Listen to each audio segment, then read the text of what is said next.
नमस्कार मित्रांनो, आपलं स्वागत आहे आपल्या आवडत्या चॅनलमध्ये ज्याचं नाव आहे स्पर्धाकार. मी आपला नितेश आपलं स्वागत करतो.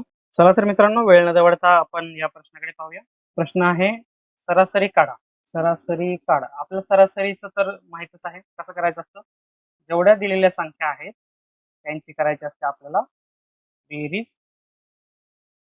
मोठ्या संख्या कोणत्या आहेत? 88, 89, 64, 77 आणि 90. या सगळ्यांची आपल्याला करायची बेरीज आणि भागिले म्हणजे बेरीज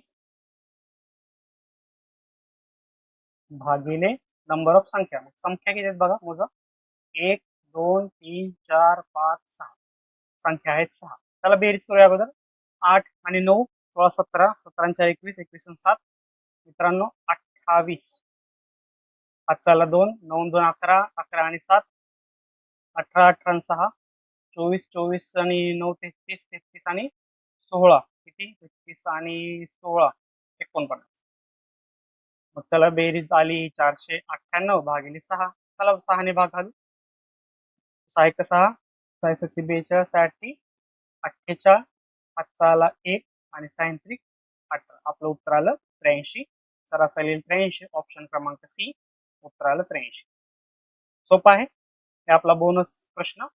याच्या पुढचा प्रश्न आपण घेऊया. चला बघा, अशा प्रकारचे मोठे प्रश्न आला तरी मित्रांनो अजिबात घाबरायचं नाही आपल्याला. हे फसवे प्रश्न असतात, खूप सोपे असतात. पण एवढे लेंथ बघून आपण काय करतो, घाबरून जातो की वाचू का नको, घेऊ का नको, अटेम्प्ट करू का नको. तर तसं काय करायचं नाही आपल्याला. आपल्याला सगळे प्रश्न A to Z अटेम्प्ट करायचे. चला प्रश्न वाचा. हे दर्शवलं 0 ते 9 अंकांना संकेतबद्ध केले आहे. म्हणजे हे 0 to 9 यांना एक एक संकेत दिला, म्हणजे आपण म्हणूया सिम्बॉल दिलाय. तर अपवाद 1 आणि अपवाद 2 हे आपल्याला नीट वाचायचे. बघा अपवाद 1 आणि अपवाद 2 काय म्हणतात. जर संख्या गैर शून्य विषम अंकाने सुरू झाली असेल आणि समाप्त होत असेल तर पहिल्या आणि शेवटच्या अंकांना y आणि त्याला काय म्हणू आपण हॅश अशा प्रकारे संकेतबद्ध केले जाते. आणि जर संख्या सम शून्यासह अंकाने सुरू होत असेल आणि समाप्त होत असेल तर पहिल्या आणि शेवटच्या अंकांना b आणि x द्यायचं. तर 38,3,89,167 या संख्येसाठी काय संकेत असेल.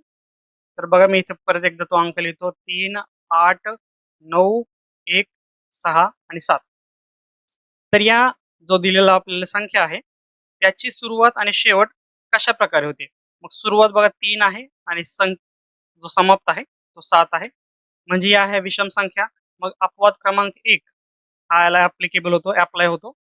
गैर शून्य विषम अंकाने सुरू होते आणि समाप्त होते. तर पहिल्या आणि शेवटच्या अंकाला y आणि हॅश द्या. ठीक आहे.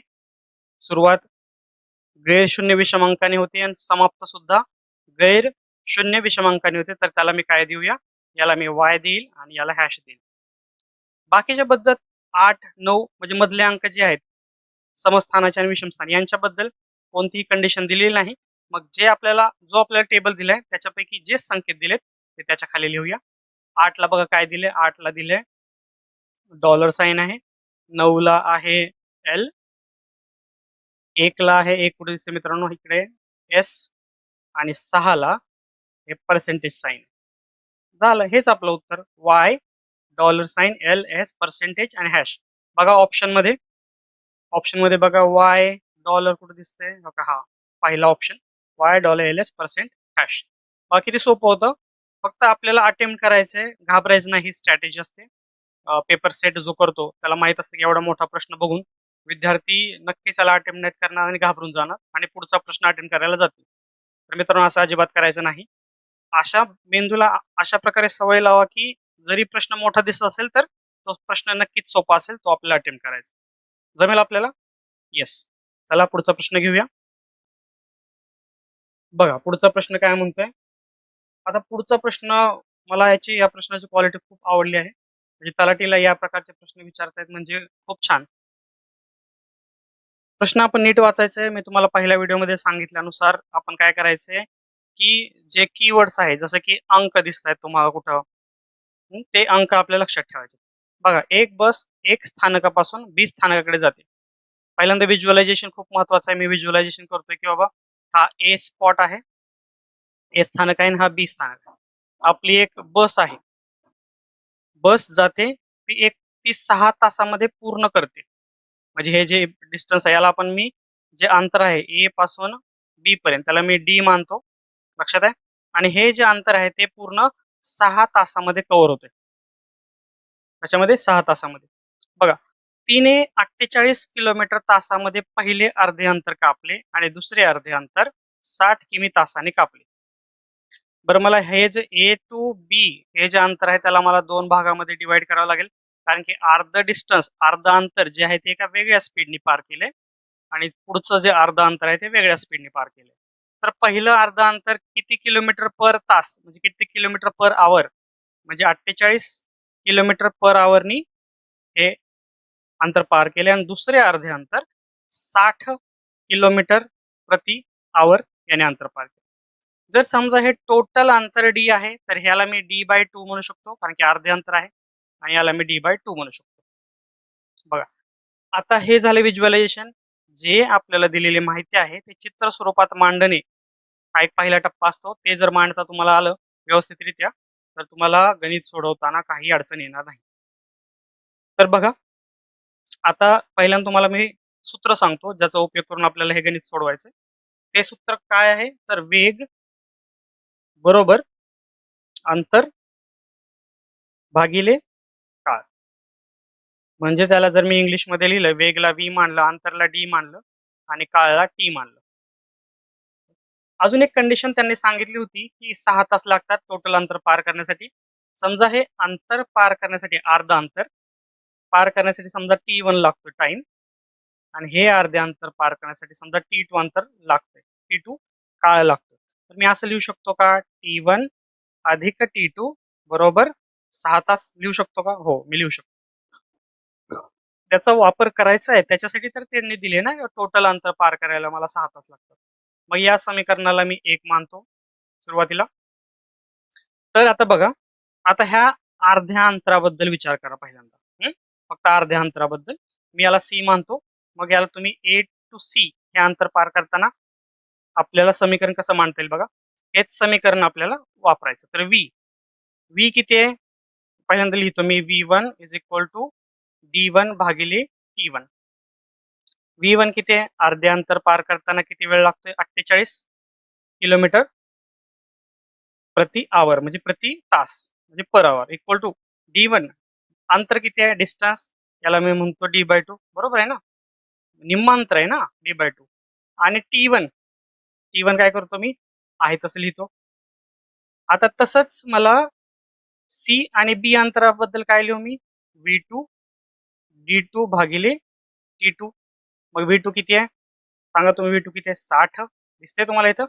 दुसरे जे अर्धे अंतर आहे ते 60 किलोमीटर पर आवरनी क्रॉस केले. d2 किती आहे तर तेच परत एकदा d/2 आणि t2 किती आहे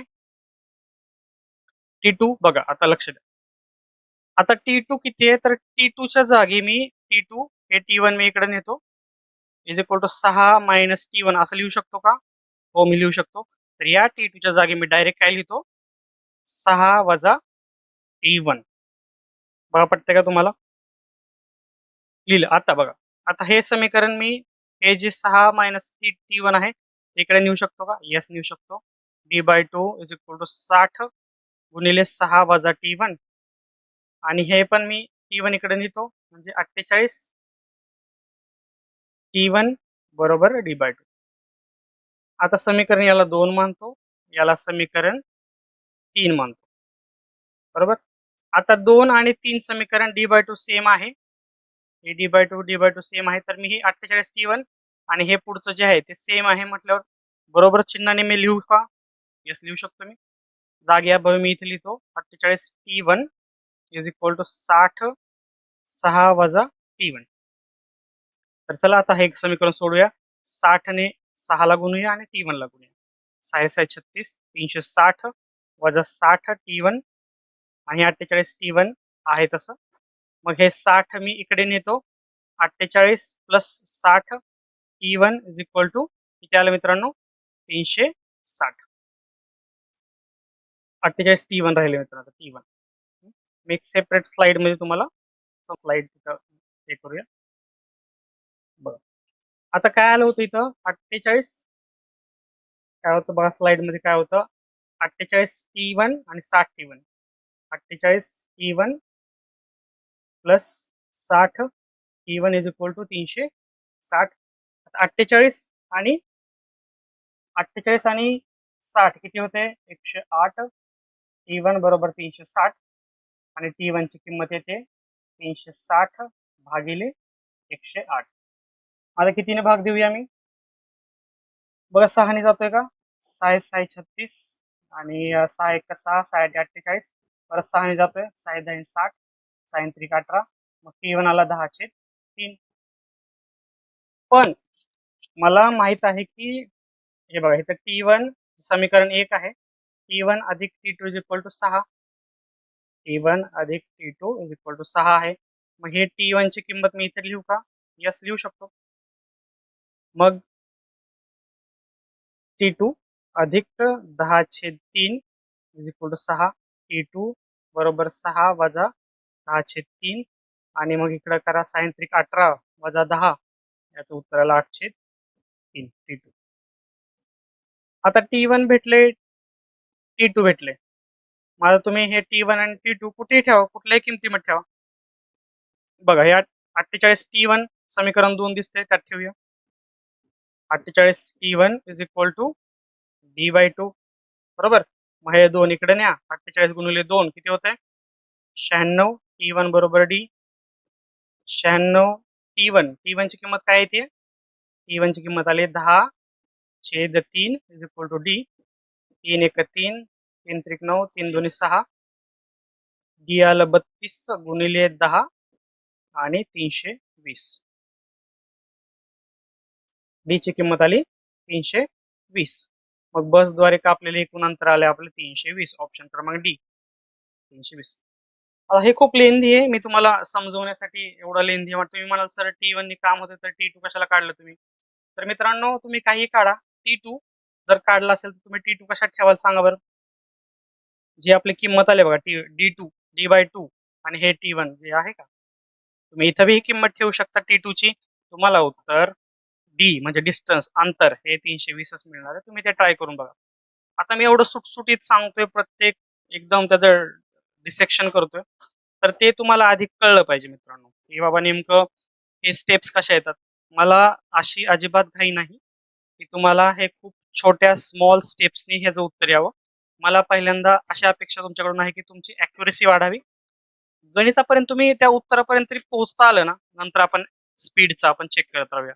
पण अगोदर तुम्हाला ॲक्युरेसी आली पाहिजे. समजतंय? खूप छान गणित, खूप स्टँडर्ड क्वालिटीचं हे गणित होतं मित्रांनो. हे जर अजून एकदा तुम्हाला जर समजलं नसेल तर तुम्ही 2-3 वेळेस पॉज करा, परत रिपीट करा आणि हे प्रश्न तुम्ही नीट पहा. खूप छान क्वालिटी. चला नेक्स्ट प्रश्नाकडे आपण वळूया. प्रश्न वाचायचा आहे, व्यवस्थित वाचायचा आहे, अजिबात गडबड करायची नाहीये, कुठं धावपळ करायची नाही आपल्याला. प्रश्न वाचा. काय म्हणते प्रश्न, की 10 वर्षापूर्वी, एकच मिनिट थांबा मी चेक करतो चालू आहे का आपलं रेकॉर्डिंग. हो चालू आहे. 10 वर्षापूर्वी काय आहे ते आपण नंतर बघू. पहिल्यांदा सध्याचे वय जे आहे ते आपण सुषमाचं वय एस मानूया आणि रेशमाचं वय आर मानूया. त्यांच्या वर्तमान वयाचे गुणोत्तर 4:7 आहे. एस भागिले आर इज इक्वल टू 4/7, हे समीकरण आलं पहिल्यांदा. आता परत एकदा होता 10 वर्षापूर्वी, म्हणजे 10 वर्षापूर्वी समजा सुषमाचं वय एस आहे आणि रेशमाचं वय आर आहे, तर 10 वर्षापूर्वी मला त्यातून 10 वजा करावे लागतील, बरोबर. हे रेशमाच्या 10 वर्षापूर्वीच्या वयाच्या निम्मे होते. बघा हा प्रश्न किती सुंदर आहे, म्हणजे तुम्हाला पहिल्यांदाच अगोदर ही माहिती दिली की 10 वर्षापूर्वीचं विचारलंय आणि नंतर वर्तमान वयाच्या. इन जनरल असा प्रश्न असतो, इन जनरल पहिल्यांदा प्रश्न काय असतो की वर्तमान वयाचे गुणोत्तर देतात आणि परत म्हणतात की 10 वर्षापूर्वी असं असं होतं, तसं तसं होतं, हे काढा ते काढा. तर म्हणून मी पहिल्यांदा काय केलं, सध्याचं वयचा रेशो आणि नंतर 10 वर्षापूर्वी काय कंडिशन होती ते मी लिहिलं. आता या समीकरणामध्ये एस आहे, आर आहे, मला हे पूर्ण समीकरण एका चलामध्ये आणायचं आहे. मग मी काय करतो, हे जे एस आहे आणि हे आर मी तिकडे नेतो, मग काय झालं 4r/7. आणि ही s ची किंमत मी या समीकरणामध्ये ठेवतो. चला ठेवू का? येस. 4r/7 वजा 10 इज इक्वल टू हे आहे तसं जे आहे ते. चला आता हे आपण करूया. 7 इकडं गुणाकार करूया. 4r वजा 10 70 भागिले 7 बरोबर r वजा 10 भागिले 2. चला तिरकस गुणाकार करूया. 2 याला गुणूया, 7 याला गुणूया. तर 7 4r वजा 70 बरोबर सॉरी 2 इथं 2 पाहिजे 2 आणि 7 r वजा 10 बरोबर 2 ने आतमध्ये गुणा 8r वजा 140 बरोबर 7 ने आत गुणा 7r वजा 70 हे r इकडे न्या 8r वजा 7r बरोबर 140 वजा 70 हे आलं 70 आणि r आलं उत्तर आलं 70. मग r 70 आले मग s पण काढावं लागेल ना मला. मग आपण ह्या पहिल्या समीकरणाचा वापर करूया. मग s भागिले r बरोबर 4/7 r मला माहित आहे त्याची किंमत आहे 70. 7 एका 7 7 10 70 s बरोबर हे 10 इकडे जाणार तिरकस गुणाकार 10 गुणिले 4 s बरोबर 40. पण तुम्हाला हे विचारलंय का आपण जे काढले ते? नाही. तुम्हाला काय विचारलंय? वर्तमान वयातील फरक. मग वर्तमान वय रेशमाचं आहे 70 आणि सुषमाचं आहे 40. या दोघांची वजाबाकी म्हणजे फरक. मग काय उत्तर आलं? उत्तर आलं आपलं 30. ऑप्शन क्रमांक 4 30. बघा जमतंय का? आपल्याला ज्या गणितीय क्रिया आहेत ना त्या पहिल्यांदा स्पीड मध्ये आल्या पाहिजेत. म्हणजे बेरीज, वजाबाकी, गुणाकार, परत अपूर्णांकांची वजाबाकी, अपूर्णांकांची बेरीज, अपूर्णांकांचा गुणाकार, अपूर्णांकांचा भागाकार, ह्या ज्या बेसिक अंकगणितीय क्रिया आहेत या तुम्हाला अगोदर व्यवस्थितरित्या जमल्या पाहिजेत. आणि व्यवस्थितरित्या म्हणण्याचा माझा उद्देश आहे की फास्ट जमल्या पाहिजेत.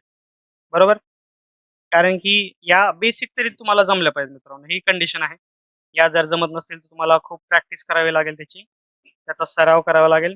तेव्हाच तुम्हाला गणितामध्ये गणित म्हणजे खूप स्टेप बाय स्टेप गोष्टी असतात. म्हणजे पहिल्यांदा तुम्हाला आपण लहान लेकरांना कसं शिकवतो की बाबा 1 2 आलं पाहिजे. मग बाबा 2 अधिक 2 किती होते? 4 होते. 5 मधनं 3 गेले 2 उरते. अशा ज्या प्रोसेस असतात कारण की हे काय सांगण्याचा उद्देश काय? कारण की मी जेव्हा क्लास घेत होतो तेव्हा असे विद्यार्थी असायचे माझ्याकडे की ज्यांना अपूर्णांकाची बेरीज, साधी बेरीज, साधा गुणाकार, साधी वजाबाकी अशा पद्धतीच्या बेरजेच्या क्रिया ज्या आपण म्हणतो त्या सुद्धा नीट येत नव्हत्या मित्रांनो. मग गणित तो तशा प्रकारचे गणित सोडवण्याचा तर प्रश्न लांबच राहिला. सराव करत राहा. चला नेक्स्ट प्रश्न घेऊया. राजीवने ऑनलाईन स्टोअर मधून घड्याळ खरेदी केले. राजीवने ऑनलाईन स्टोअर मधून घड्याळ खरेदी केले. समजा त्या घड्याळाची किंमत आहे x. तेच घड्याळ त्याने संजीवला 5% नफ्याने विकले. समजा हा संजीव आहे मग त्याला 5% नफ्याने विकले गेले. मी सुरुवातच जसं वाचतोय तसं तसं मी शाब्दिक गणिताचं रूपांतर मी गणितीय अंकगणितामध्ये करतो म्हणजे अंकात करतो. म्हणजे 105 भागिले 100 ही झाली राजीवनी संजीवला विक्री केलेली किंमत. परत संजीवनी परत तेच घड्याळ मनीषला 4% नफ्याने विकला. हा मनीष आहे त्याला आता 4% नफ्याने विकले. 104 भागिले 100 आणि जी मूळ किंमत आहे संजीवकडे असलेल्या ही आहे 105 भागिले 100 x. तर कितीला विकले? तर मनीषने 5460 रुपये प्रदान केले. म्हणजे विकत संजीवकडनं विकत घेताना. मग मी हे खाली लिहितो 104 भागिले 100 105 भागिले 100 x बरोबर 5460 रुपये. चला सोडूया आता. कसं सोडवतं बघा. मी काय करतो x इथेच ठेवतो आणि बाकी सगळं तिकडे नेतो. इथेच करूया आपण. 5 दुनी 10 5 1 5 5 दुनी 10 5 0 0. आता इकडं कितीने भाग जाते बघा 4 ने जाईल 4 दुने 8, 4 सत्ता 24, 4 आणि इथं आलं 25. मग 5460 गुणिले 25 गुणिले 20 भागिले 26 गुणिले 21. मग बघा कशाने भाग घालू आता. बघा 13 ने भाग घालू. 13 दुने 26, 13 चौक 52, 13 दुने 26 शून्य, 21 एक 21, 21 दुने 42 शून्याला शून्य, बे 92 20. 25 गुणिले 20 गुणिले 10. काय ते 25 दुने 50 आणि शून्य. मग राजीवने जी किंमत होती ऑनलाईन स्टोअर मधली ती आली आपली 5000. ऑप्शन क्रमांक सी 5000. पुढचा प्रश्न पाहायचा. चला पुढचा प्रश्न पाहूया. आणि मित्रांनो थोडं घराचं काम चालू आहे म्हणून थोडा आवाज तुम्हाला येत असेल तर त्याच्याकडे दुर्लक्ष करा. चला प्रश्न आहे वगळलेली अक्षरे निवडून मालिका पूर्ण करा. बरोबर. ही वगळलेली अक्षरे इथे दिसतंय डॅश डॅशने वगळलेली आहेत. ही मालिका पूर्ण करायची. काय येते. आता अशा प्रकारचे प्रश्न सोडवताना सगळ्यात पहिली स्टेप काय असते की पूर्ण जे दिलेत म्हणजे डिजिट्स म्हणूया आपण, अल्फाबेट्स असतील, नंबर्स असतील, काही असू शकतं, ते मोजायचे आहेत मला. किती आहे बघा. 1 2 3 4 5 6 7 8 9 10 11 12 13 14 15 16. 16 आहे. 16ची आता आपल्याला पाडायचे असतात ग्रुप्स. म्हणजे 4चे पण ग्रुप पडू शकतात. बरोबर. मॅक्स 4चेच ग्रुप पडणार. पण आता एक्सेप्शन म्हणून पाहूया या प्रश्नाकडे की या प्रश्नाने 4 ग्रुप पाडले नाहीत. या प्रश्नाने 3-3चे गट, सॉरी 3-3चे गट पाडले. म्हणजे Z dash Z x dash dash Z Z dash परत डॅश एक्स एक्स काय राहिलं Z Z dash x dash dash Z Z dash Z X x. परत खाली इथं लिहितो मी झेड डॅश झेड झेड आणि एक्स. मग बघा आता अशा प्रकारे पूर्ण केले की झेड झेड चा एक ग्रुप, एक्स एक्स चा ग्रुप, झेड झेड चा ग्रुप, एक्स एक्स चा ग्रुप, झेड झेड चा ग्रुप आणि जर पुढचं सिरीज असेल तर एक्स एक्स ची असेल. अशा प्रकारे त्यांनी आपल्याला फसवण्याचा प्रयत्न केला आहे. मग जे डॅश आहे त्याचं काय येते उत्तर. जे डॅश आहे ते लिहितो फक्त झेड हे एक्स एक्स एक्स एक्स, हा आहे झेड, हा आहे एक्स आणि हा आहे झेड. बरोबर. म्हणजे आपण अशा प्रश्नाबद्दल एक सांगू शकतो की असं काही लॉजिक याला लागत नाही. लागलं तर लागलं, नाहीतर आपल्याला परत एकदा ट्रायल अँड एरर या अनुषंगाने आपल्याला हे प्रश्न सोडवायचे. बरोबर. तर हा प्रश्न हा अशा प्रकारे सुटतो. काय झेड एक्स एक्स बघा ऑप्शन मध्ये Z X X Z X Z. Option क्रमांक सी हे आपलं उत्तर आहे. जमते. चला पुढच्या प्रश्नाकडे जायचं. A B C D E. चला नंबरिंग देऊया.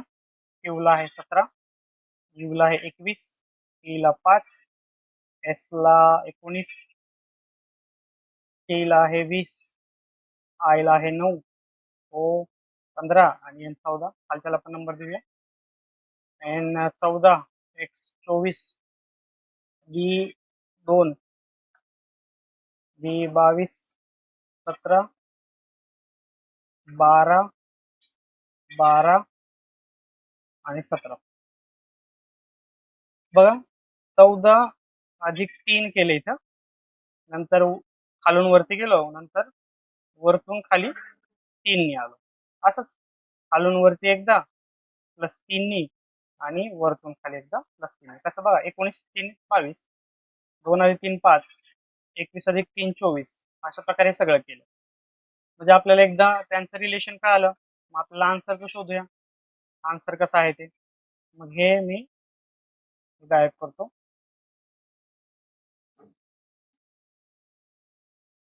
म्हणजे आपल्याला जागा पुरेल. मला आन्सरचं आता लिहायचं. ANSWER.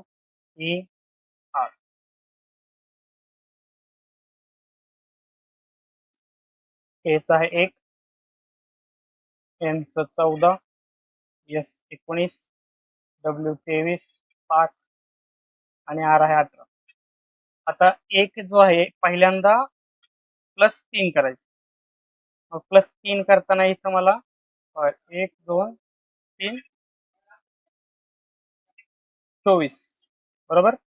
वरतून खाली यायचे मला. मग आता 24 आणि 3 अधिक 17 करावं लागेल. 17 म्हणजे काय, इथं क्यू येणार आणि इथं 24 म्हणजे एक्स येणार. मग इथं एक्स आलं, क्यू आलं. परत एकदा इथून मला वरती 3 न्यायचे, म्हणजे इथं 16 यायला पाहिजे. 16चं काय बघा, पी. परत एकदा वरतून खाली, मग इथे यायला पाहिजे 20, म्हणजे अंक आहे टी. मग असं X Q P T, X Q P T आहे बघा. X Q P T H O, इथं एच येईल, इथं ओ येईल. करून बघायचं तुम्ही परत एकदा इकडं, परत एकदा खाली. ओ आहे बघा 15 आणि एच 8. 5 आणि 3 8, 20 आणि 3 23, 16 आणि 3 19. यायचा पुढचा प्रश्न बघा. प्रश्न वाचूया. एका शहराची लोकसंख्या दर साल 15% वाढते आणि त्यांची लोकसंख्या 1995 मध्ये 8,000, तर 97 मध्ये किती असेल बघा. 15% वाढ आहे. पहिल्या वर्षी म्हणजे 1995 साल त्यांनी दिले, त्याच्या वेळेस 8,000 होती बरोबर. दुसऱ्या वर्षी परत 1996, 15% वाढ. परत तिसऱ्या वर्षी म्हणजे 1997, जे की आपल्याला प्रश्नाचं उत्तर विचारलेलं आहे, त्याच्यात परत याची 15% वाढ करायची आपल्याला. म्हणजे 8,000ला आपल्याला 2 वेळेस 15% वाढवायचं. मग 8,000चं 15% किती होते बघूया आपण. पहिल्यांदा 8,000 आहे माझ्याकडे. मग 8,000चं 15% काय असतं, 15/100 गुणिले 8,000. मग 8 2 0 कॅन्सल, इज इक्वल टू 15 गुणिले 80, 15 8 20 असे, म्हणजे 1200. म्हणजे 1996 साली किती लोकसंख्या वाढली, 1200 लोकसंख्या वाढली. म्हणजे याचं उत्तर 8,000 प्लस 1200 म्हणजे 9,200 आलं. आता परत एकदा 1997 साली 15% वाढ होणार आहे. मग 9,200 ची 15% वाढ किती, आपण ते आपण चेक करूया एकदा. परत एकदा 2 शून्य जातील, म्हणजे याचं उत्तर 92 गुणिले 15 येईल. गुणाकार करूया. 15 दुनी 30, 5 आला 3, 15 9 35 असे, 35 असे आणि 3 138. मग एवढी वाढ झाली. परत एकदा कशामध्ये एवढी वाढ झाली, तर 9,200 मध्ये 1,380 वाढ झाली. मग त्याला बेरीज करूया आपण. शून्याला शून्य आहे तसं, 8ला 8 आहे तसं, 2 आणि 3 5, 9 आणि 1 10, म्हणजे उत्तराला 10,580. 1997 साली लोकसंख्या असेल 10,580. ऑप्शन क्रमांक 1 10,580. समजतंय. म्हणजे पहिल्यांदा 15% वाढ करायची. परत जी त्याच म्हणजे जे त्याचं उत्तर येईल 1996 ची लोकसंख्या, त्याची परत एकदा आपल्याला 15% वाढ करायची. ते 1997 साली असलेली लोकसंख्या हे आपल्याला उत्तर असेल. मग आपण काय केलं, 15% वाढ केली. 8,000ची ती आली 9,200. 9,200 मध्ये परत एकदा 15% वाढ केली, तर त्याचं उत्तर आलं 10,580 रुपये. सॉरी 80 लोकसंख्या. समजते, लक्षात आला असेल. जायचं पुढं. चला तर मग पुढचा प्रश्न पाहूया. बघा. आता हे असे अवघड प्रश्न टाकल्यानंतर तुम्हाला खुश करण्यासाठी असा बोनस प्रश्न त्यांनी आपल्याला टाकलेला आहे. काय प्रश्न, किती सोपा आहे. दुकानामध्ये गेलाय तुम्ही, 1 किलो टोमॅटोची किंमत 14 रुपये. 1 किलो टोमॅटोची किंमत 14 रुपये. तर शीलाला 3 आणि हाफ असं लिहिले, म्हणजे 3.5 किलो टोमॅटो हवेत. तर त्यासाठी तिला किती खर्च येईल. मग 1 kg ला 14 आहे, तर 3.5 3.5 म्हणजे मी असं करू का, 3.5 गुणिले 14 किती येते बघा. 14 पंचे 70, 0 7 आणि 14 त्रिक 42 आणि 7 49. आणि हा जो दशांश म्हणजे पॉइंट आहे, तो एक पॉइंट इकडे गेलो, उत्तर आलं 49.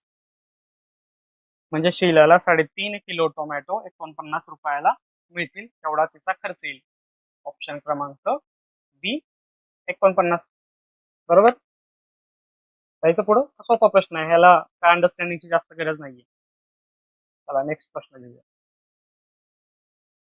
बघा हा सुद्धा सोपा प्रश्न आहे. एक व्यक्ती 5 मिनिटांमध्ये 600 मीटर लांब रस्ता पार करतो. समजा ही एक व्यक्ती हा रस्ता आहे, खूप रस्ता आहे आणि 600 मीटरचं समजा अंतर फक्त मोजलंय. तर 600 मीटर अंतर हा व्यक्ती 5 मिनिटात पार करतो.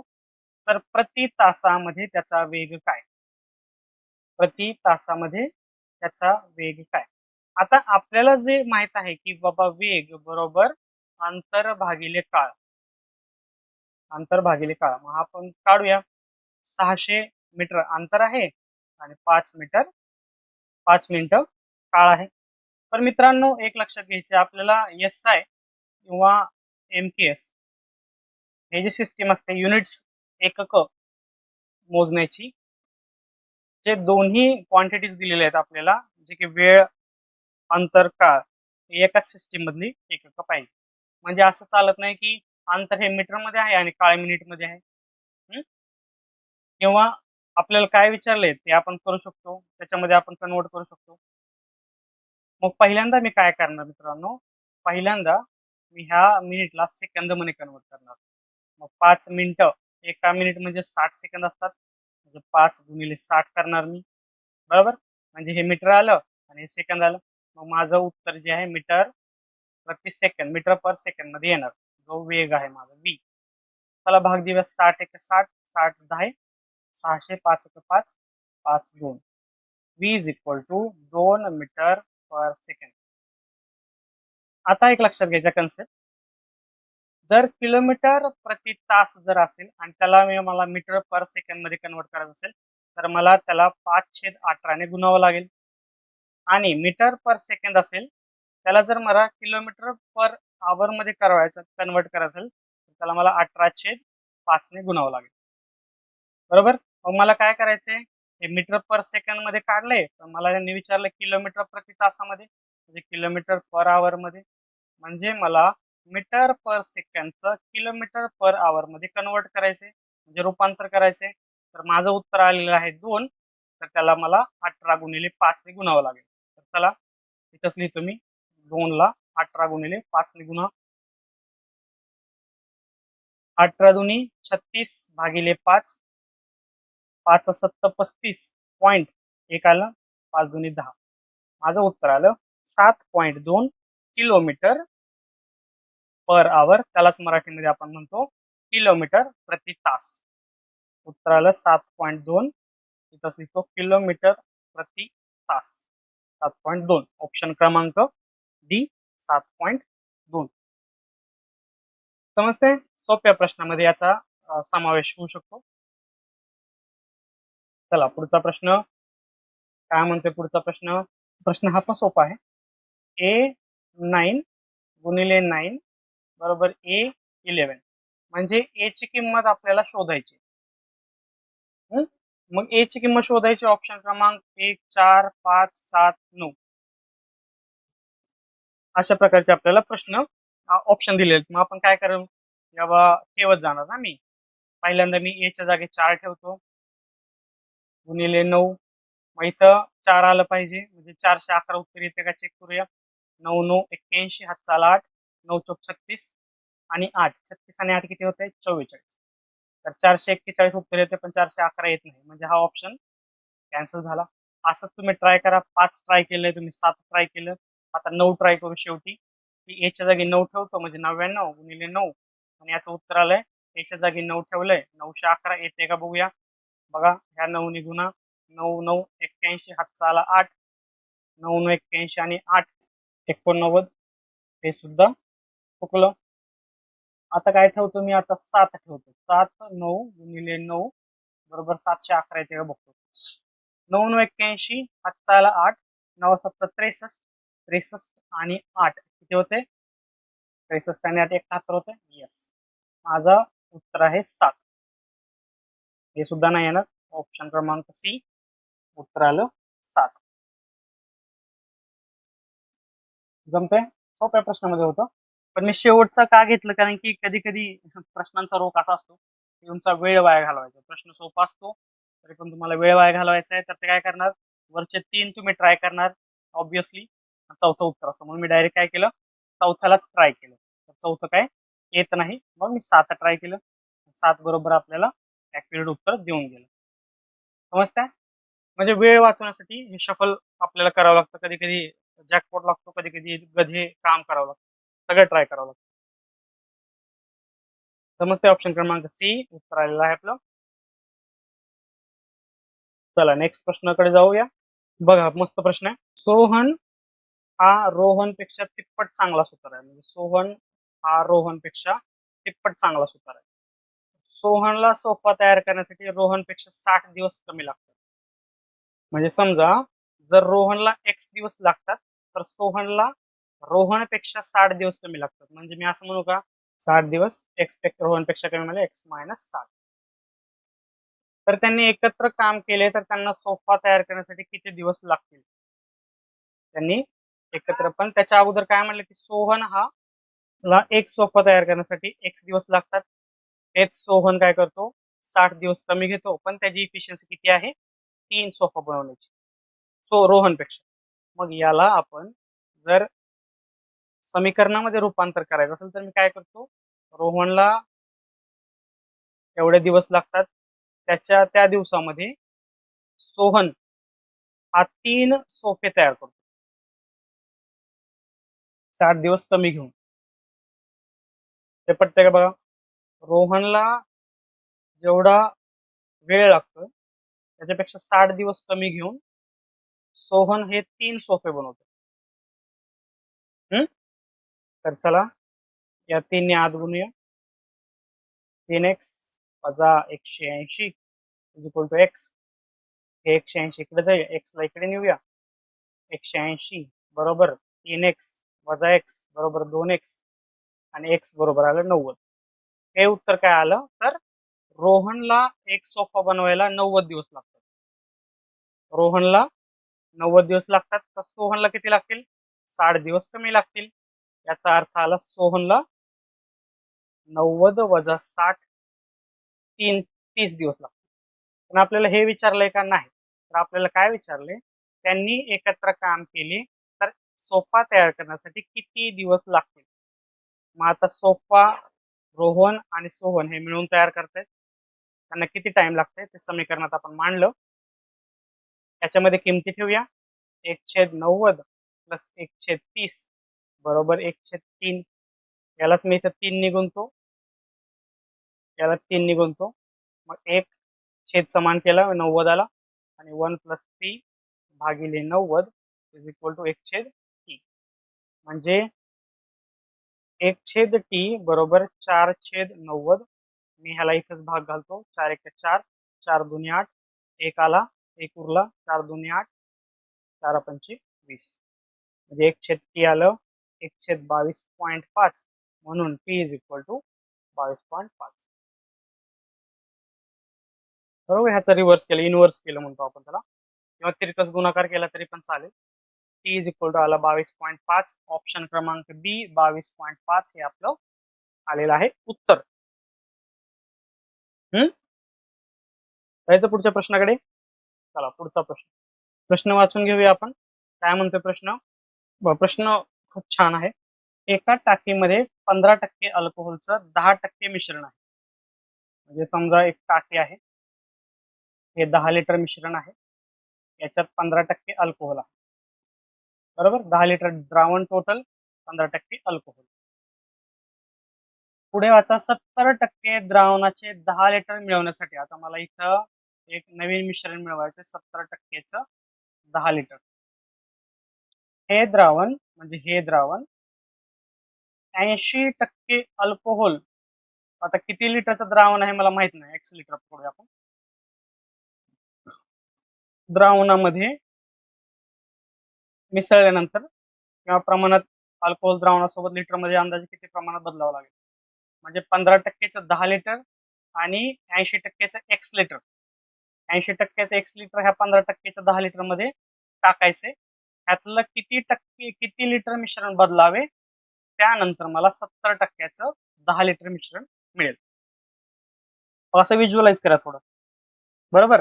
आणि त्याच्यामध्ये हे एक्स लिटर आहे ते 80% हे त्याच्यामध्ये टाकावं लागेल, बरोबर. त्याच्यातलं काहीतरी काढावं लागेल आणि त्याच्या जागी हे काढावं लागेल आणि मग मला जे मिळणार आहे ते 70% अल्कोहोलचं प्रमाण असेल, 10 लिटर मिश्रण मिळेल. मग त्यांचा प्रश्न आहे की या 10 लिटर मधलं किती किती मला काढावं लागेल आणि हे 80% त्यात टाकावं लागेल म्हणजे मला 70% 10 लिटर मिळेल. बघा हे समजते का? बघा मी एक दुसरं उदाहरण, एक ग्लास आहे एवढा भरलेला आहे, लिंबू सरबतचा ग्लास आहे, गोड आहे. मग हे एक मिश्रण आहे, हे किती टक्के गोड आहे, तर हे पण साधारण गोड आहे, पण किती आहे मला माहित नाही. ते एक्स आहे समजा, हे 10 आहे समजा. मग मला काय करायचंय, एक 70% गोड मिश्रण बनवायचं, ते पण 10 लिटरच बनवायचं. म्हणजे ह्यातलं थोडं काढावं लागेल, हे त्यात टाकावं लागेल. तसं केल्यानंतरच मला हे बरोबर 10 लिटर मिळेल ना. नाहीतर ह्या 10 लिटर मध्ये अजून हे टाकल्यावर 10 लिटर पेक्षा जास्त होईल. हे तसं तर आपल्याला नाही पाहिजे, आपल्याला 10 लिटरच पाहिजे, बरोबर. बरोबर. मग आता समीकरणामध्ये समजून घेऊया. बघा ह्याच्यातलं मला काढून टाकायचं काहीतरी, एक्स एक्स लिटर काढून टाकलं, त्याच्यानंतर एक्स भरायचंय ना. मग समजा हे 10 मधून एक्स लिटर काढलं, किती टक्के अल्कोहोल आहे, 15% अल्कोहोल आहे. त्याच्यामध्ये 10 लिटर मधलं थोडस एक्स लिटर काढलंय ना, कारण की मला एक्स लिटर टाकायचं याच्यामध्ये. किती टक्क्याचं, तर 80%. मग मला किती मिळणार आहे, 10 लिटरच मिळणार आहे, पण 70% मिळणार आहे. पटतंय का? चला सोडवूया आता हा प्रश्न. 10 वजा एक्स 15/100 प्लस 80 भागिले 100 एक्स बरोबर 10 गुणिले भागिले 100, बरोबर. हे 100 कट होतंय का, होऊ शकतंय का? यस, छेद समान आहे.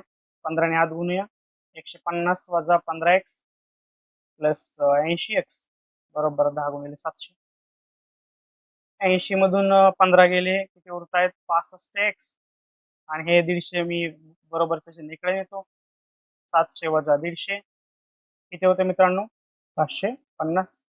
x बरोबर 550 भागिले 65 किती होते, 5 ने भाग द्या, 5 1 5, 5 1 5 0, 13 5 65, 13चा हातचा भाग द्या, 13 1 13, 13 13 13 4 उदरशे 6 उरले, 13 चौक 52, 8 उरले, 73 8.46, 8.46च्या म्हणजे जवळपास अप्रॉक्सिमेट 8.5 लिटर हे आपलं उत्तर आहे.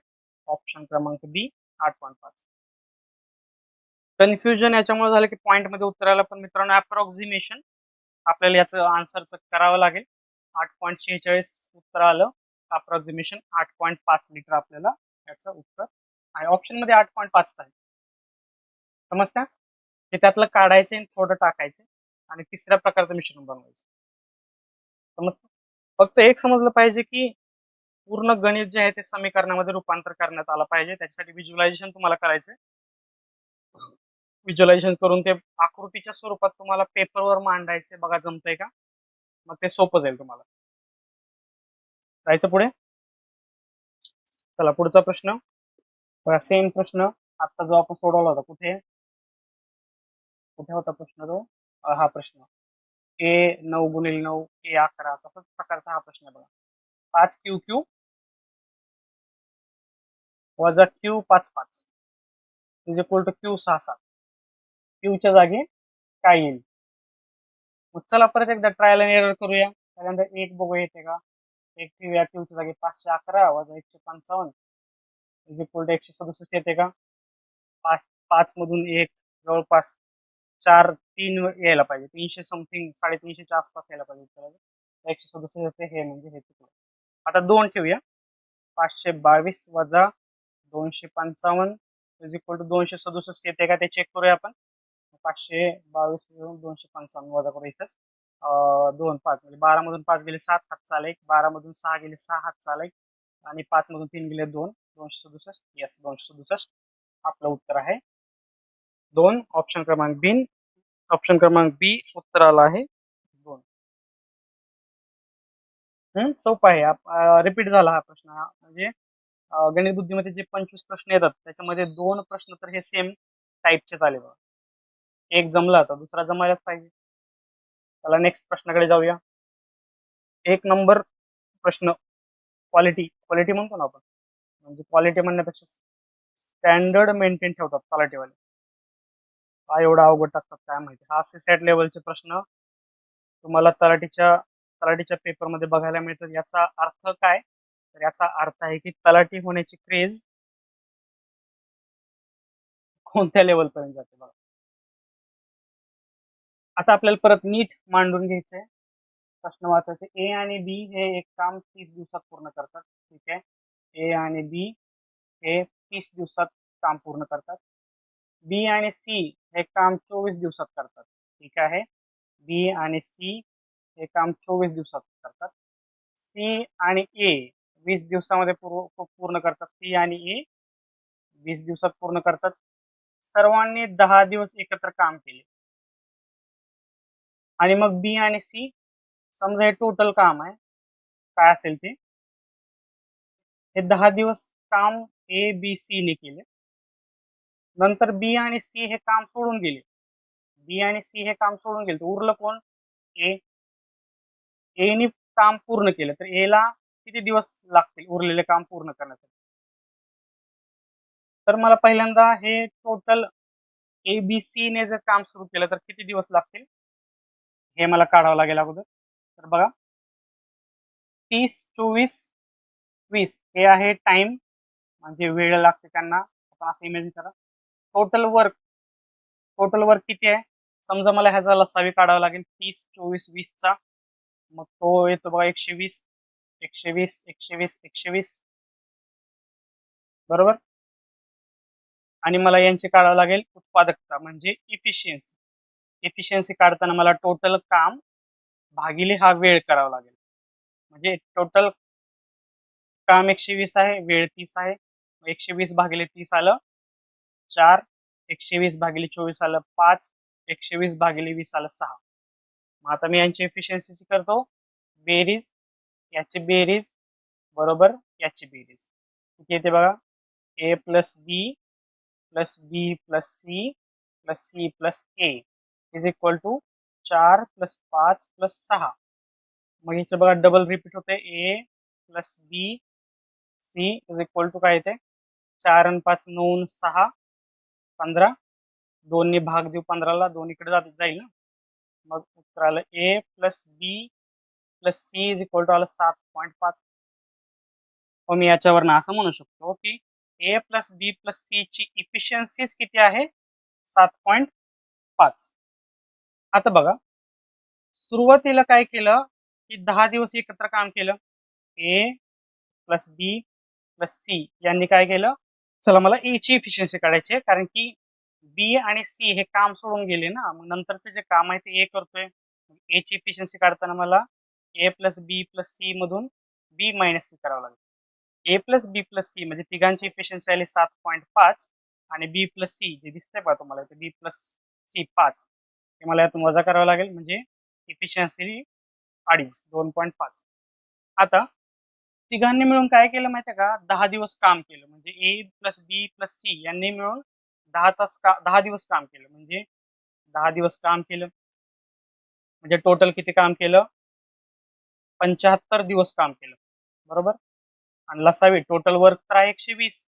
मग मी 120 मधून म्हणजे इथपर्यंतचं काम म्हणजे टोटल आलं 120 काम. आणि ए बी सी यांनी मिळून काम केलं 75 दिवस. म्हणजे हे एबीसीचं काम आलं 75 दिवस. मग 120 मधून मी 75 वजा करतो. काय येते उत्तर बघा. 120 मधून 75 वजा केले की 45 येते. म्हणजे आता उरलंय काम 45 दिवसातून.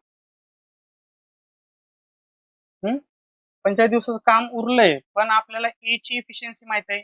ए ची इफिशियन्सी मग मी ए ची इफिशियन्सी म्हणजे ए नी अख्खं काम जर करायचं झालं तर किती वेळ लागेल, तर मी टोटल उरलेले दिवस 45 आणि ए ची इफिशियन्सी काय आली 2.5, तर मला याचं उत्तर मिळतं 25 ने आपण ह्याला भाग देऊया,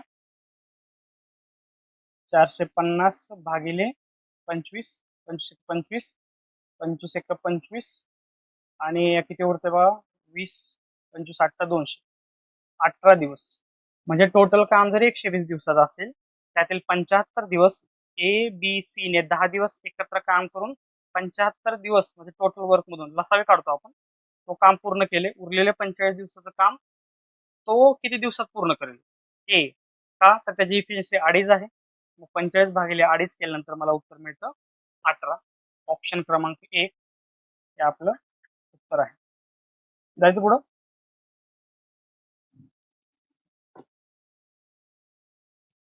बघ प्रश्न काय म्हणतोय, 1 जानेवारी 2006 ला रविवार होता,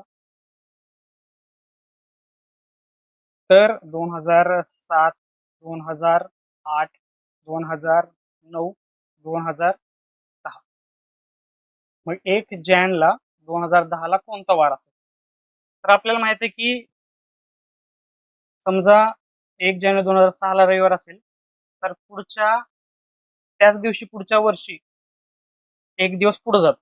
म्हणजे समजा मला 1 जानेवारी 2006 ला रविवार असेल तर 1 जॅन 2007 ला काय असेल, एक सोमवार असेल. पण जेव्हा लीप वर्ष येतं जसं की 2008, तेव्हा 2 दिवसाने म्हणजे 2 दिवस पुढे जातो.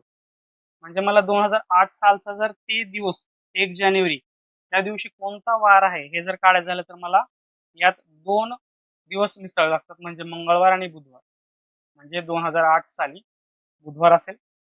परत पुढच्या वर्षी लीप इयर नाही, त्याच्यामुळे आपल्याला एकच दिवस ऍड करावा लागेल, मग आला गुरुवार. परत पुढच्या वर्षी तुम्ही मला 2010 लीप वर्ष आहे, पण आपण फेब्रुवारी पर्यंत पोहोचलोय का, नाही. फेब्रुवारीच्या पुढचा दिवस जर मला काढा म्हटलं असतं तर मी 2 दिवस ऍड केले असते. पण फेब्रुवारीच्या अगोदरचा दिवस मला विचारलाय, म्हणजे 1 जॅनचाच दिवस विचारलाय कुठला असेल, तर मला 2 दिवस ऍड करायची गरज नाही. मी फक्त एक दिवस ऍड करेल, तो म्हणजे शुक्रवार. फेब्रुवारी समजा मला इथं असं असं आलं 1 मार्च सांगा काहीतरी, तर मला इथं सुद्धा 2 वार म्हणजे 2 दिवस मला ऍड करावे लागले असते, पण इथं तसं नाहीये. कारण की फेब्रुवारी क्रॉस करतो ना, मग त्या फेब्रुवारीमध्ये 29 दिवस असतात. जनरली 28 दिवस असतात, पण लीप इयर मध्ये 29 दिवस असतात. त्याच्यामुळे मला 2 दिवस पुढे जावं लागतं. त्याच्यापेक्षा म्हणजे त्याच्या रादर दॅन मी फक्त एक दिवस पुढे जाणार जर फेब्रुवारीच्या अगोदरचा कोणताही दिवस असेल तर. फेब्रुवारी नंतरचा दिवस असता तर मी 2 दिवस ऍड केले, म्हणून माझं उत्तर आलं आहे शुक्रवार. ऑप्शन क्रमांक बी शुक्रवार. समज लीप इयर असेल तर फक्त 2 दिवस पुढे जायचं, लीप इयर नसेल तर फक्त एक दिवस पुढे जायचं. ओके, चला नेक्स्ट घेऊया.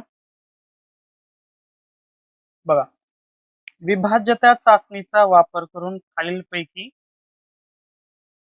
खालीलपैकी कोणती संख्या 11 ने विभाज्य आहे. आता तुम्ही लहानपणी बघा,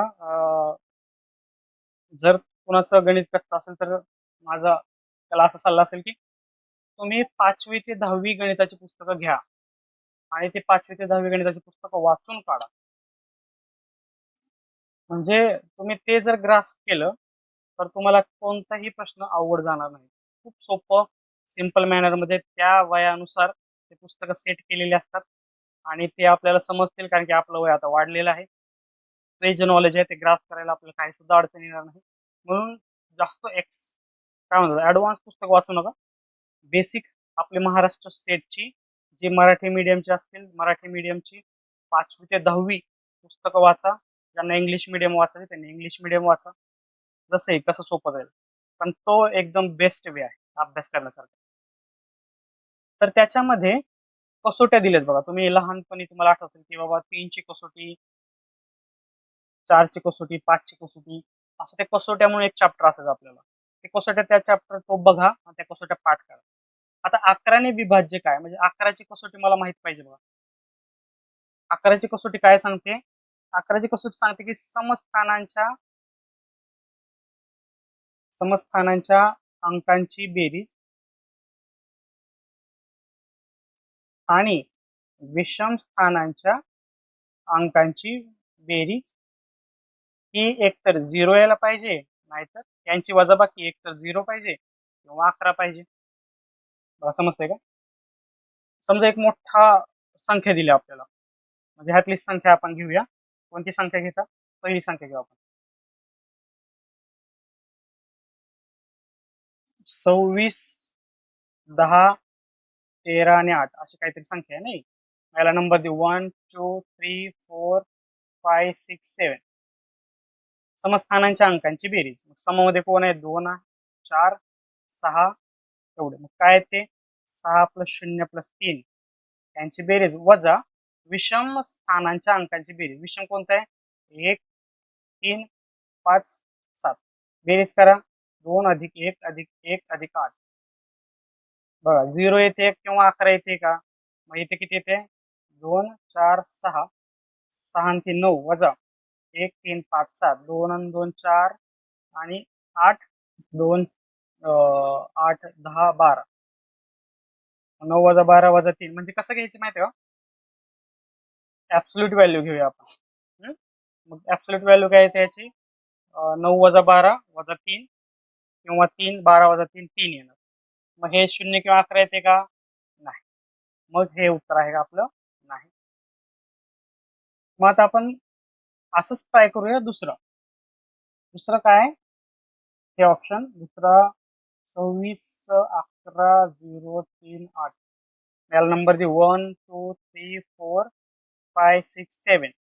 मग समस्थानांच्या अंकांची बेरीज सम किती आहे?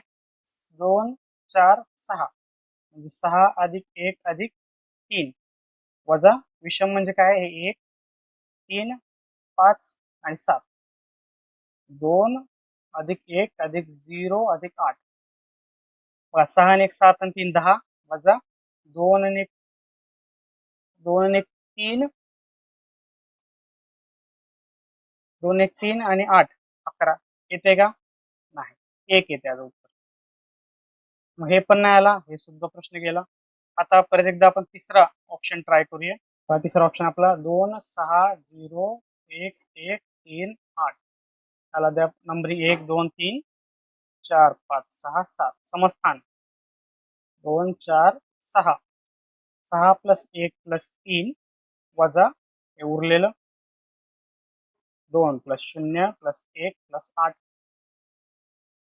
बेरीज करा 6 आणि 1 7 आणि 3 10. याचं सुद्धा येत नाही. राहिला ऑप्शन हा बरोबरच असेल. एवढा वेळ वाया घालवला आपण. हे नक्कीच ऑप्शन तरी पण मित्रांनो ट्राय करू आपण. म्हणून मी मागचा एक प्रश्न होता बघा तुम्हाला काय म्हणलं मी ऑप्शन ए ट्राय केला की नंतर लगेच चौथा ट्राय केला का? तर कदाचित आपलं वेळ वाचू शकतो त्याच्यामुळं. कारण की ऑप्शन 4 हे उत्तर असू शकतं. आपला वेळ वाया घालवण्यासाठी त्यांनी हे कट कारस्थान रचला असेल. चला शेवटचा आता लास्ट कंटाळा आला आपला, तरी पण आपण करूया. 1 2 3 4 5 6 7. चला समस्थान 2 4 6 6 + 1 + 3 वजा विषम स्थान 1 3 5 आणि 7 काय येते? 1 + 0 + 0 + 8. बरोबर आहे का? 1 3 5 7. सॉरी तर 2 पाहिजे ना. मग 6 आणि 3 9 आणि 1 10 वजा 8 आणि 2 10 10 वजा 10 0. मग 0 किंवा 11 येणार हे आपण सांगितलं होतं 11ची कसोटी. म्हणून हे ऑप्शन क्रमांक 4 हे आपलं उत्तर आहे. अजून दुसरं ऑप्शन काय? 11ने विभाज्य म्हणल्यावर प्रत्येक संख्येला तुम्हाला 11ने भाग द्यावा लागेल. म्हणजे समजा हे शेवटचं ऑप्शन घेतो मी 26 0 10 38. 11ने त्याला भाग येतो 11 1 11 11 2 22 4 उरतं 11 3 33 7 उरतं. पुढे 1 आलं 11 7 66 5 उरतं 0 11 4 44 6 उरतं 3 11 5 55, 8 उरतं 8, 11 8 88. पूर्णतः भाग जातो, बाकी शून्य येते. म्हणून हे असंही करू शकतो किंवा असंही करू शकतो. पण भाग देताना कधी चूक होऊ शकतं. पण हे सिंपलची बेरीज आहे, हे चुकणार नाही मित्रांनो. म्हणून हा एक सर्वात विश्वासार्ह मार्ग आहे की तुम्हाला 11ची कसोटी पाठ पाहिजे, माहिती पाहिजे, माहितीच पाहिजे मित्रांनो. हे मस्ट गोष्ट आहे. तुम्हाला 2ची 3ची 4ची 5ची आता पुढे एक प्रश्न येईल बघा, त्याच्यामध्ये तुम्हाला 9ची आणि 5ची कसोटी माहिती पाहिजे. म्हणजे 45 ने आपल्याला भाग घालवायचा आहे एका संख्येला. तिथे तुम्हाला 9ची आणि 5ची कसोटी माहिती पाहिजे. समजलं? जायचं पुढं. चला पुढचा प्रश्न घेऊया. काय म्हणतो प्रश्न, 30 आणि 40 दरम्यान सर्वात मोठी अविभाज्य संख्या कोणता? बरं, 30, 31, 32, 33, 34, 35, 36, 37, 38, 39, 40. अविभाज्य की त्या संख्येला कोणत्याही संख्येने भाग जाऊ शकत नाही. पहिल्यांदा ज्या भाग जातात त्या आपण कट करूया. 30 ला जातो, 2 ने जातो, 3 ने जातो, 10 ने जातो, 32 ला जातो, 34 ला जातो, 2 ने, 36 ला जातो, 2 ने, 38 ला जातो, 40 ला जातो. 13 त्रिक 39 हे पण गायब झालं, 5 7 35 हे पण गायब झालं, 11 त्रिक 33 हे पण गायब झालं. उरलं काय बघा, 31 उरले आणि 37 उरले. म्हणजे 31 ला कशानेच भाग जात नाही, फक्त 31 नीच जाऊ शकतो. 37 ला सुद्धा 37 नीच जाऊ शकतो. मग याच्यापैकी सर्वात मोठी म्हणले, सर्वात मोठी संख्या आहे 37. म्हणून आपलं प्रश्नाचं उत्तर येत आहे सी, ऑप्शन क्रमांक सी, 37 उत्तर. अविभाज्य म्हटलंय ना की बाबा भाग देता येत नाही कुठल्या संख्येने, बाकी सगळ्या ज्या संख्येने भाग देता येतो त्या संख्या आपण कट केल्या आणि उरलेल्या संख्या दोनच, 31 आणि 37. त्याच्यापैकी सगळ्यात मोठी संख्या विचारली म्हणून उत्तर आहे 37. जमते? चला तर मग पुढचा प्रश्न बघा. हा प्रश्न चांगला होता एकदम, म्हणजे दम होता प्रश्नामध्ये. प्रश्नचिन्हाच्या जागी काय मूल्य यायला हवे? 215 आहे, 19 आहे, 163 आहे, फक्त 63 आहे आणि हे. आता हा जो क्रम दिला तो चढत्या क्रमाने नाहीये, उतरत्या क्रमाने सुद्धा नाहीये. पण जर तुम्ही असं ऑब्झर्व केलं का, 215 मग 163, 163 पैकी हे 19 63 अशा जोड्या लावल्या तर आपण उत्तरापर्यंत पोहोचू शकतो. बघा आता 215 आणि 63 मध्ये डिफरन्स किती आहे, म्हणजे वजाबाकी जर केली तुम्ही तर इथे खाली लिहितो मित्रांनो, इथे खाली असं लिहितो, याची वजाबाकी येते 52 येते, 52. 44 आणि 52, माफ करा माझी वजाबाकी चुकली, 52 आणि 44 याच्यामध्ये फरक येतो 8. मग तोच फरक मला परत एकदा 8 ने कमी करायचा आहे. बरोबर, 8 ने कमी करायचं म्हणजे किती येते, 44 वजा 8, इथे येते 36. आता मला 163 मधून परत 36 वजा करायला ही संख्या मिळवायची असेल तर 163 मधून मला 36 वजा करावं लागेल. बघा 163 वजा 36, 13तनं 6 गेले, किती उरतात 7, हातचा आला 1, 6तनं 4 गेले 2 आणि आहे तसं 1. म्हणजे 127 जर असेल इथं तेव्हाच या सगळ्या कंडिशन फुलफिल होतात. कोणत्या कोणत्या? 215 मधून 163 वजा केले तर मला 52 मिळतं आणि 163 मधून 122 वजा केले 36 मिळतं. 19 आणि 63 यांची वय 44 मिळते. मग 52, 44 आणि 36 यांच्यामधला डिफरन्स बरोबर 8 येतो. म्हणजे ह्या जर 127 असेल तेव्हाच या सगळ्या कंडिशन फुलफिल होतात. म्हणजे यांच्यातला डिफरन्स आणि यांच्यातला डिफरन्स हा 8 मिळायला पाहिजे.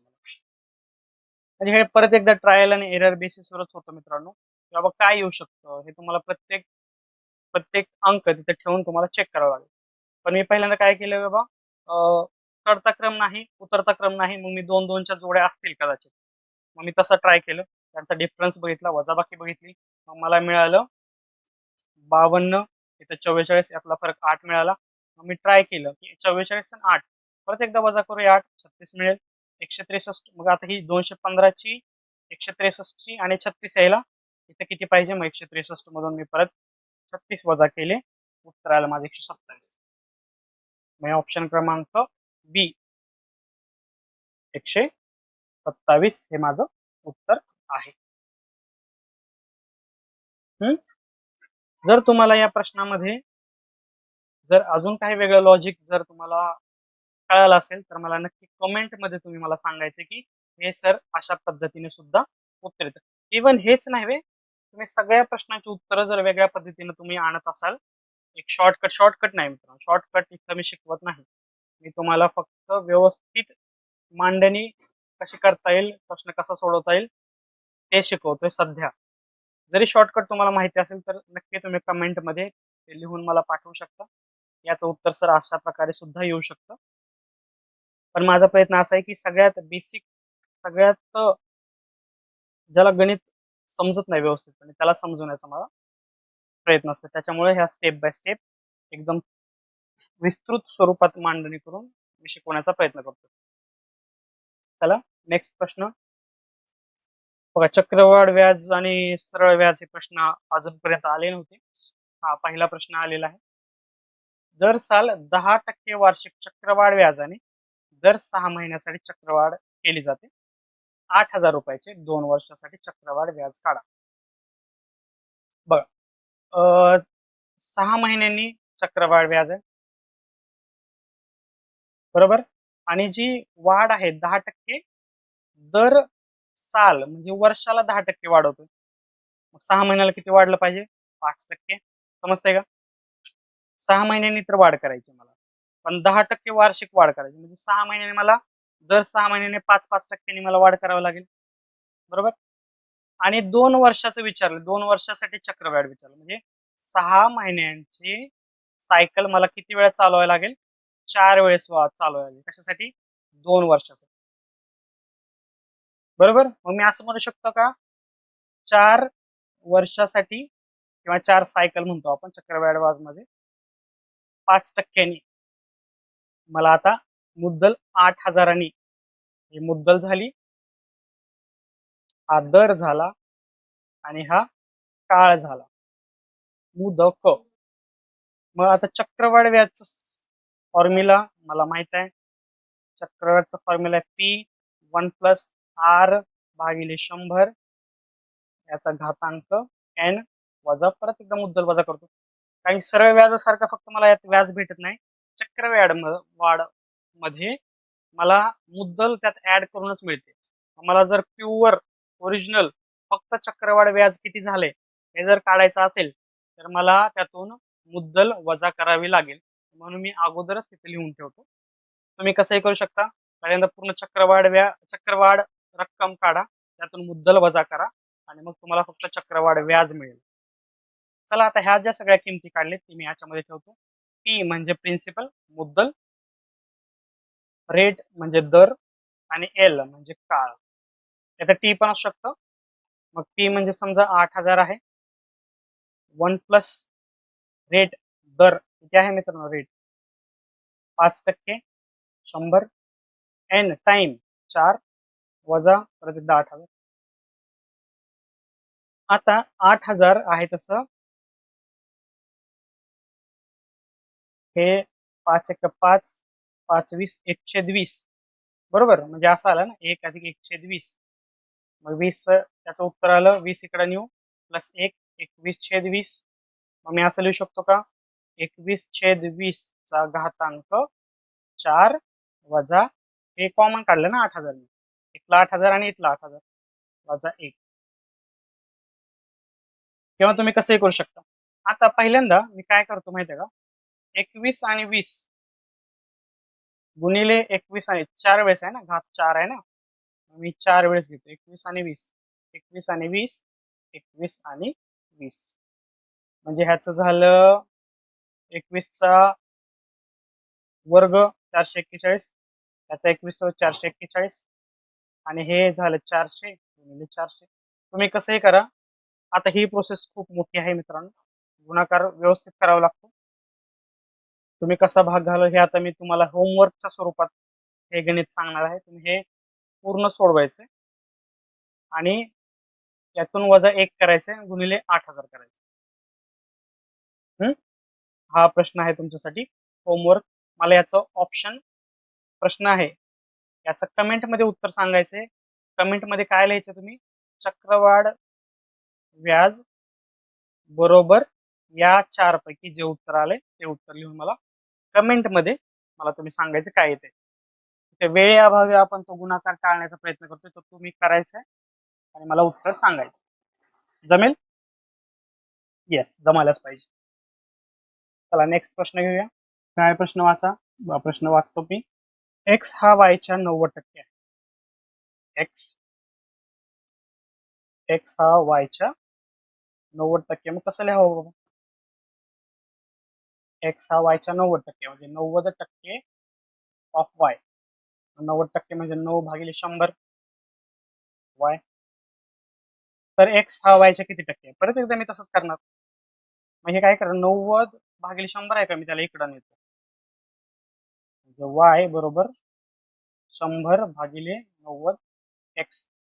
आता मला पर्सेंटेज मध्ये काढायचंय ना. आता इथं पर्सेंट असताना मी भागिले 100 केलं. आता ह्याच मला पर्सेंट मध्ये रूपांतर करायचं, तर मी गुणिले 100 करणार, मगच मला हे पर्सेंट मध्ये मिळणार. बरोबर? म्हणजे समजा पर्सेंट मध्ये असेल तर भागिले 100 करायचं, आणि फक्त संख्या असेल त्याला पर्सेंट मध्ये करायचं असेल तर मी गुणिले 100 करणार. पटतंय? चला पटवून घ्या.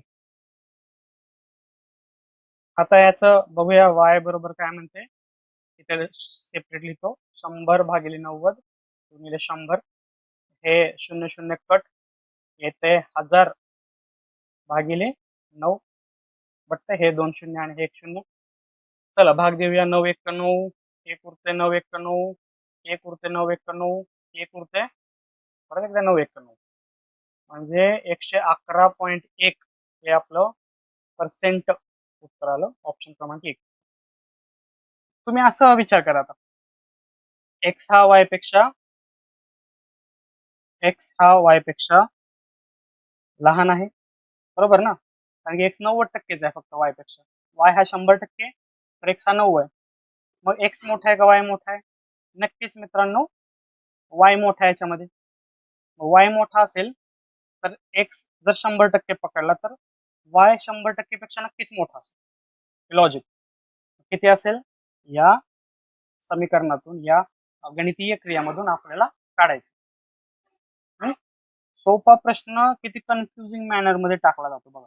एक्स हा वायच्या 90% आहे, तर एक्स हा वायच्या किती टक्के, तर वाय हा एक्सच्या किती टक्के, असा प्रश्न आहे. तर ह्याचं उत्तर 111.1. इथं हे प्रश्न थोडा मांडणी चुकलाय. वाय हा एक्सच्या किती टक्के असं पाहिजे होतं. चला पुढचा प्रश्न बघा. तुम्हाला प्रश्न म्हटलेला 45 ची कसोटी, 9 ची 5 ची कसोटी, तो प्रश्न हा होता. 7205 AB हा 45 ने विभाज्य असेल तर AB काय असू शकतो? तर 7205 AB हा 45 ने पूर्णतः भाग जातो 45. मग 45 ने पूर्ण जर भाग जात असेल तर त्याला 9 ने आणि 5 ने सुद्धा भाग जाईल पूर्णतः. हे पटतंय का बघा? बरोबर. 5 ची कसोटी आणि 9 ची कसोटी याला अप्लाय झाली पाहिजे. 5 ची कसोटी म्हणजे 5 ने जर या पूर्ण संख्येला भाग जात असेल तर आपल्याला माहित आहे की शेवटचा जो अंक असतो हा 0 किंवा 5 असतो, तेव्हाच 5 ने याला पूर्ण भाग जातो. मग याच्यापैकी शेवटी 5 असणारे ऑप्शन कोणते आहेत बघा? हे 555 आणि 585, म्हणजे हे दोन ऑप्शन झाले ऑटोमॅटिकली इलिमिनेट झाले. आता मला फक्त 55 आणि 85 हे प्रूव्ह करायचे आहे का? मग मी 55 अगोदर ट्राय करतो बघा. 7 2 0 5 5 5. 5 ची कसोटी तर प्रूव्ह होते, याला 5 ने भाग जाणार 100%. 9 ची कसोटी काय म्हणते? 9 ची कसोटी असं सांगते की त्या संख्येच्या अंकांची बेरीज जर केली आणि त्याला जर पूर्ण 9 ने भाग गेला तरी सुद्धा त्या पूर्ण संख्येला 9 ने भाग जाणार. चला ह्या पूर्ण अंकांची 7 2 0 5 5 5 यांची बेरीज करूया. 5 त्रिक 15, 2 17 आणि 7 17 आणि 7 किती? 24. 9 ने भाग जातो का 24 ला? नाही, शक्यच नाही. मग हे ऑप्शन झाला आपला चुकीचा. चला आता 85 ठेवून बघूया. 7205 85. परत एकदा 5ची कसोटी तर प्रूव्ह होते म्हणूनच आपण हे बाहेर काढलेत ऑप्शन. आता मला या सगळ्या अंकांची बेरजेला जर 9 ने भाग गेला तर माझा ऑप्शन क्रमांक सी 85 हे उत्तर येणार. बघा 7 आणि 2 9, 9 आणि 5 14, 14 आणि 5 19 आणि 8 27. 9 ने भाग जाते का? जाते ना भाऊ. 9 त्रिक 27. म्हणजे माझी कसोटी 9 ची पण प्रूव्ह झाली, 5 ची पण प्रूव्ह झाली. म्हणजे 45 नी या पूर्ण संख्येला नक्की 100%, 1000% भाग जाणार. म्हणून माझं उत्तर आहे ऑप्शन क्रमांक सी 85. ओके, समजतंय? बघा कसोट्या पाठ असण्याचे हे फायदे. तर तुम्ही 45 ने भाग देत बसणार का प्रत्येक ट्राय करत? नाही, चुकीचं आहे. वेळ खाऊ आहे. स्मार्ट वे हे आहे की तुम्हाला कसोट्या माहिती पाहिजेत आणि त्या कसोट्यांचा उपयोग सुद्धा करता आला पाहिजे. जायचं पुढं. चला नेक्स्ट प्रश्न, शेवटचा प्रश्न घेऊया. छान प्रश्न आहे. जर बुद्धिबळाच्या बोर्डावर 4 चौकोनांची यादृच्छिकपणे निवड केली तर त्यामधील 3 हे सारख्या रंगाचे आणि चौथा हा भिन्न रंगाचा. आता बघा तुम्हाला चेस बोर्ड तर माहित असतं. चेस बोर्ड 8 असे रोज असतात आणि 8 कॉलम असतात, म्हणजे 64 रकाने असतात. बरोबर. आता मला प्रोबॅबिलिटी काढायची की काय आलं पाहिजे. पहिल्यांदा मला फॉर्म्युला तुम्हाला सांगतो. फॉर्म्युला काय आहे की P of A is equal to N of A भागिले एन ऑफ एस. हे जे आपल्याला संभाव्यता म्हणतो, पॉसिबिलिटी ही काढायचे. एन ऑफ एस म्हणजे टोटल सेट आहे माझा. टोटल सेट जो आहे तो कितीचा आहे? 64 रकान्यांचा आहे. त्याच्यापैकी मला 3 हे सारख्या रंगाचे आणि चौथा ह्या भिन्न रंगाचा काढायचा आहे. म्हणजे मला 4 रकाने असे निवडायचे. मग एन ऑफ एस काढताना काय करेल मी? 64C4 त्याचा पहिल्यांदा मी काढून घेऊ. एन ऑफ ए नंतर बघू आपण. 64C4 त्याचा फॉर्म्युला तुम्हाला माहित आहे. याचा फॉर्म्युला असतो भागिले 4 गुणिले 64 वजा 4 60. आणि मग याचं 64 या चिन्हाचा अर्थ आणि हे चिन्ह 60 फॅक्टोरियल, तर ते मला घालवायचं म्हणलं मी काय करेल? 64 गुणिले 63 गुणिले 62 गुणिले 61 गुणिले 60 फॅक्टोरियल भागिले 60 फॅक्टोरियल गुणिले 4 फॅक्टोरियल म्हणजे 4 गुणिले 3 गुणिले 2 गुणिले 1. 60 फॅक्टोरियल कट होईल. आता जे उरले ते भाग घालू आपण. 4 1 4, 4 चौक 64, 3 1 3, 3 2 6, 3 1 3, 2 1 2, 2 3 6, 2 1 2 आणि 1. मग 16 गुणिले 21 गुणिले 31 गुणिले 61. त्याचं उत्तर नको काढायला, आपण आहे तसेच ठेवूया. म्हणजे हे जे एन ऑफ एस आले ते 16 गुणिले 21 गुणिले 31 गुणिले 61.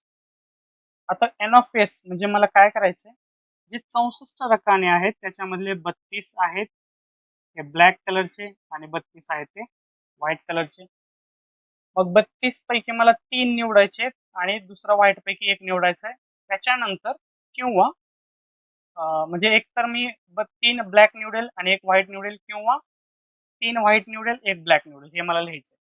मग 32 पैकी हे ब्लॅक मधले 3 निवडतो आणि जेव्हा मी आणि म्हणतो तेव्हा इथं गुणाकाराचं चिन्ह येतं आणि ह्या 32 पैकी मी निवडतो 1, म्हणजे 1 व्हाईट आणि 1 ब्लॅक.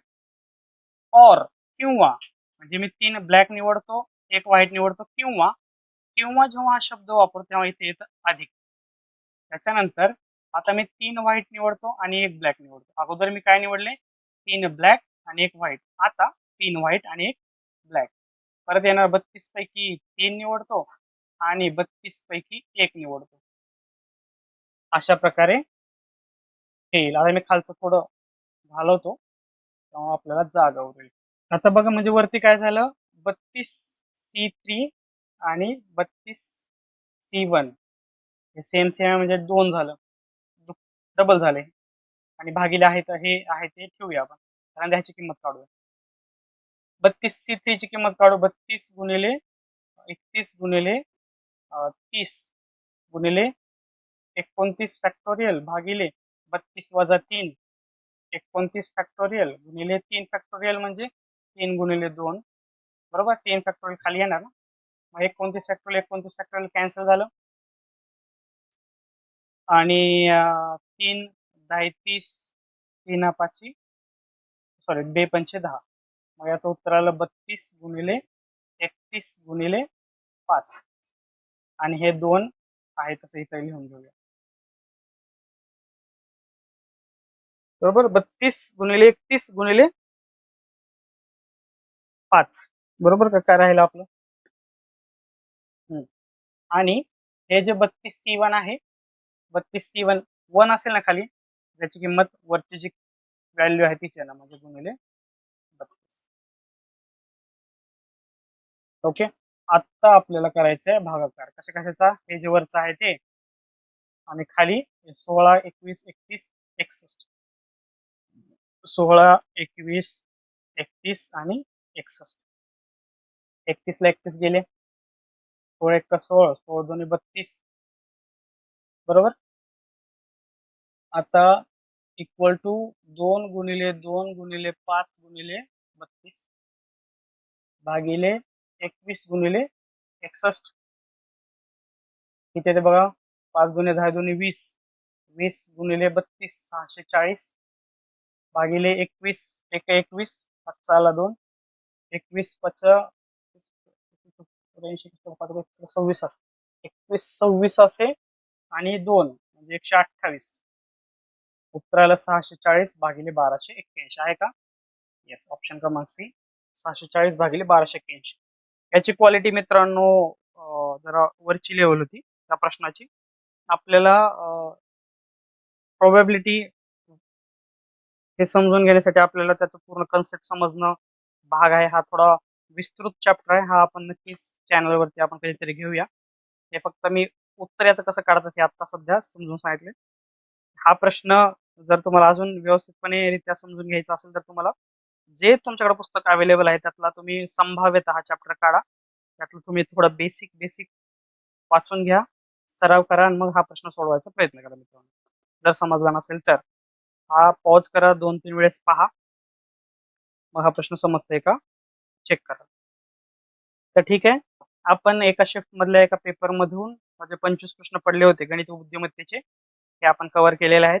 आपलं जो हा सेशन चालू आहे, जो आपला हे सिरीज चालू आहे, फक्त तलाठी पेपर्स मधील गणित व बुद्धिमत्तेचे जे 25 प्रश्न पडतात त्याचं सखोल विश्लेषण हे तुम्हाला कसं वाटतंय हे नक्कीच मला कळवा कमेंटमध्ये.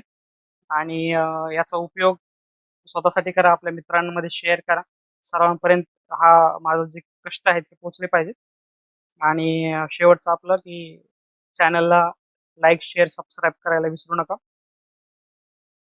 आणि तुमच्या काही शंका वगैरे असतील, जर एखादा व्हिडिओ कोणत्या सब्जेक्टवर कोणत्या टॉपिकवर तुम्हाला व्हिडिओ बनवायला आवडेल हे सुद्धा मला कमेंटमध्ये नक्की कळवा. तोपर्यंत टेक केअर, गुड बाय. अभ्यास करत राहा. धन्यवाद.